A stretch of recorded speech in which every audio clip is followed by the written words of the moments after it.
ও বাবা, সোনা তুমি বল খেলছো? এটা কি বল খেলা বলে জানো? ইন্ডিয়া। দারুণ তো, ইন্ডিয়া। ও তুমি ইন্ডিয়া। আর পাপা কোন কোন কোন দলের হয়ে খেলছে? পাপা পাপা কোন দেশের হয়ে খেলছে? পাপা পা দিয়ে খেলছে। পাপা কোন দেশের খেলছে? পাপা সোনা তো ইন্ডিয়ার হয়ে খেলছে, তুমি কোন দেশের হয়ে খেলছো? হ্যাঁ, অস্ট্রেলিয়া। ও মারো। হুম। হ্যাঁ হ্যাঁ হ্যাঁ হ্যাঁ, তুমি একটু সরে গিয়ে দাঁড়াও, বলছে সোনা বলছে। হ্যাঁ হ্যাঁ ঠিক আছে, এবার মারো মারো পাপা মারো, দেখি একটু। হ্যাঁ, দারুণ শট।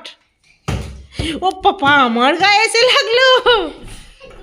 দারুণ দারুণ, গোল হয়ে গেল। হুম, নাও। হ্যাঁ, ও বাবা, ইন্ডিয়া কি জোরে জোরে মারছে।